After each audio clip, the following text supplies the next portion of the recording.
which is going to be much faster than trying to do it over the network. And so, as I mentioned, there's that cheat sheet that I referred to here, and there's also some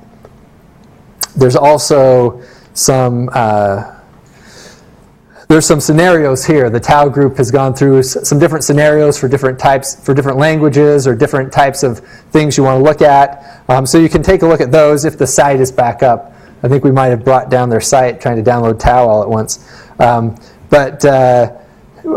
Once their site is back up, there's a bunch of scenarios there, so that's definitely worth taking a look at, because it's nice to just be able to cut and paste some things if you see something similar to what you want to do, and then you can work from that rather than having to remember all the syntax from scratch. I'm going to step here and grab my water. Okay. So I mentioned the problem with instrumentation is overhead. Well, say you have a tiny little routine like this one called scalar that does, it's a one-liner. Well, Tau is no respecter of functions, and if you don't tell it otherwise, then it will just instrument every single function and time it. And so now to this one simple little line that we had here, we've now added a bunch of function calls. And so that's obviously going to kill you in performance and cause lots of problems. So this you can see, right? Because if you use that option, keep files, that I mentioned before, then you can see the end result. And so that's how we got this. You can see what Tau is doing. So we can't have that. But fortunately, well, here's just an example of what happens if you do that. Sometimes it'll vary depending on the code. But this code had a lot of these tiny little functions. And so a regular run, so you always got to do regular runs without instrumentation and compare them to the instrumented runs. That's always essential to make sure you're getting something reasonable. And if there's lots of variability in your machine, you may have to do lots of runs of both kinds. But the regular timing was 51 seconds, and after you instrument with Tau, now we're at 315 seconds. So we're not going to get any really accurate information out of that. So we need to reduce the overhead. A nice thing about Tau is that you can do this. It can help you do this automatically. In fact, Tau actually does do this automatically. If a function starts to be called, if a function is called, there's an environment variable called Tau throttle, and you can look at this on the cheat sheet that I pointed you to before. But if once Tau notices that a function was called, say, more than 100,000 times, and it was spending, say, less than 10 microseconds per call, it will stop measuring that function. So it actually does this on the fly. It tries to look out for these things. But still, you have all the overhead that went into getting up to 100,000 calls of that function. So you can actually tell Tau, just don't instrument those functions. But Tau will do this for you automatically. It will take a guess. So any function that it cut off through that Tau throttle, you can, if you go to this file option in paraprof, so you would just type paraprof and then the name of that. Well, actually, on a machine, you could just double click on this file, and if you have Tau installed, it will open up in paraprof. If you have like a .ppk file that I showed you before, you just double click on it. That will bring this up. We'll show you this a little bit later. And so, but once you have paraprof up with the results, you can right-click on file or click on file, and it will. There's an option there that says Create Selective Instrumentation File, and so it will automatically create a file for you that will tell you which of these functions Tau thinks you should not instrument because either they're very small or it was having to throttle them back during instrumentation. So this is just what it looks like. Tau is automatically creating a list of routines that it thinks should be excluded, and you can tell it. So it was timing these things. So if it took less than 10 microseconds per call and it was called over a certain number of times, then you can tell it here exclude that, and you can tune that. You can set these variables to whatever you want and play with that. And also, you can tell it anything that it stopped profiling because of this problem to exclude that. And so here's just a list of functions that were tiny and not that important and that we should exclude. So that's a great way to get a first cut at reducing the overhead. We'll go through this together later on so you can see exactly how that's done. But it's all kind of written out here on the slides too, so you can refer back to those. But all the details, it's not necessarily important to get them all at the first glance, but just the overall idea of how we're going to do this. So you can automatically generate a file that will eliminate instrumentation. This is called the selective instrumentation file, and Tau will automatically generate one for you via this method, but there's also lots of options that you can add manually to this file. You can tell it to exclude or include entire files from instrumentation. You can specify specific routines that you want included or excluded from instrumentation. There's directives in there where you can tell it certain loops that you want it to profile, so that you don't have to actually go in and write the code to profile that loop. You can tell Tau, do all the loops in this function, for example, and it'll get the instrumentation on a loop level. You can also do something called phase definitions. If you want to divide, if your code, most codes do have specific phases of execution, startup, then the main production part, the big, double loop or triple, quadruple loop or whatever it is, in the middle, and then you might have some I/O phase where you have to write out I/O. You can define, if you know where in the source code to delimit those things, where the I/O starts and ends, where your main loop starts and ends, then you can give those line numbers in your source code.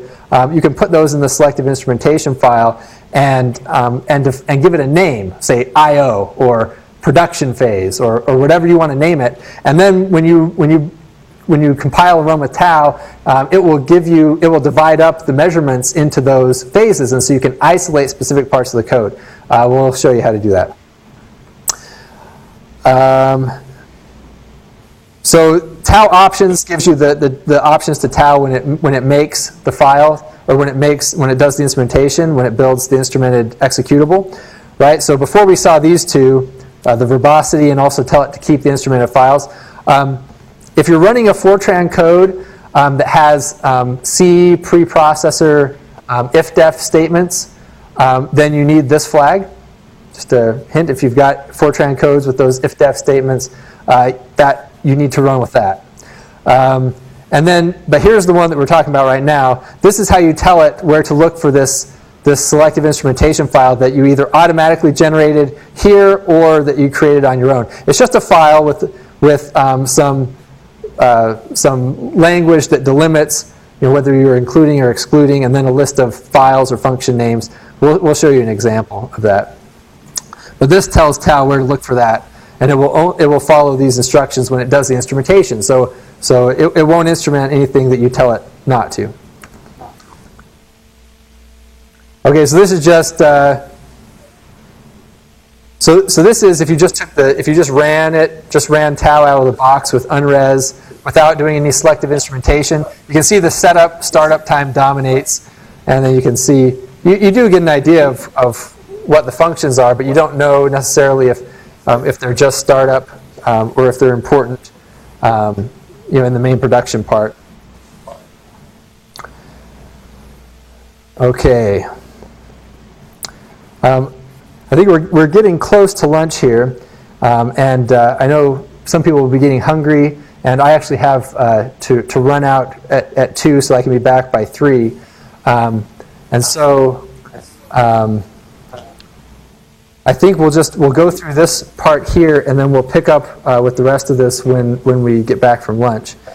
So because Tau does the source level instrumentation, it can trace all the paths, all the call paths within your code, and so this can be really useful when you're optimizing your code. Often you need to know not only where it's spending all its time, but also what called that function that it's spending all its time in. Because you might have that function might be called in many different places. So which one of all the function calls to that function is actually the one that's causing the problem? To get at that, then you need to run it. You need to have Tau generate a call path.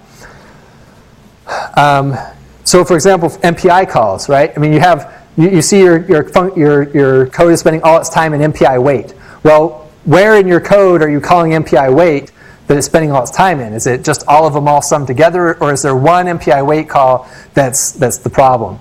So that can be very powerful in isolating these problems in your code. Also, if you want to define phases in your code, like I mentioned before, I/O phase or production phase, then especially if you're working with an unfamiliar code, if it's not your code, you're doing someone else's code, then the call path is essential to look at how things are called and how it's divided up, so you can find which stages of execution you're really interested in. So this is you don't have to recompile your code to get a call path. You just take your same executable that you generated with tau initially, maybe with selective instrumentation to get rid of overhead, and then you just set runtime variables. So it's just you set the tau call path variable to 1, and then you specify how deep do you want it to go, how far up the call path chain do you want it to go from the initial function. And it does introduce some more overhead if the higher this is, so you don't want it unnecessarily high, but the overhead isn't comparable to having too much instrumentation. It's not too bad, and so you could initially set this very high just to make sure you get the whole thing. Sometimes that's useful. And so you can see, so if you right-click on the name of the node, so like right-click on node 0, then this option would come up in Paraprof, and there's like show thread call graph. So that will show you a big graph with a bunch of lines that show where everything goes. You can also look at a statistics table that shows you how the different paths go and how much time was spent. And I'll show you these things in a bit. Okay. So I think, is there any quick question before we? We have a couple at Minnesota. Okay, if they're really quick, we'll take them now. Otherwise, we'll hold them. Go ahead. It's just there seems to be a broken link in your example for running runres or unres on Ranger. The path to the param directory has a symbolic link to last year, and last year does not only has read and write permissions for your user, and not in general. The permission problem. Okay, all right. So yeah, send a note to the groups. I'll take a look at that. But if you run into any problems with any permission type thing, I again tried to be careful, but inevitably, especially at 2 in the morning, some things may have cropped up. So thank you. Next question? We're done. That's that good? Okay. All right.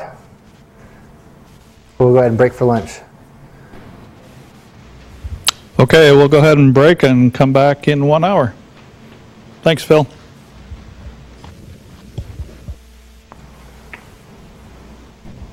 So if you haven't already, start playing with those exercises. I think you wanted to use the molecular dynamics, perhaps, as an example, or not? They've got some. There's. I turn that off. Yeah, there's exercises online, and I guess there's a link that needs to be fixed, but I'll try to get that fixed. So there's things you can start looking at there, but also there's also some general exercises with a Jacobi iteration and an MD. And if you want a smaller code to play with on some of these things, then certainly by all means you can try and do that. That's something that we can also look at later on. Or if you have your own code, probably the best thing is if you have your own code you want to play with, then try to get that going. And especially while I'm hanging out here and can answer questions on the groups or whatever, start playing with your own code if you've got one that you want to look at. But you can certainly try any of the exercises with these tools and see if that may be a good way to get started. Okay, thanks. See you in an hour.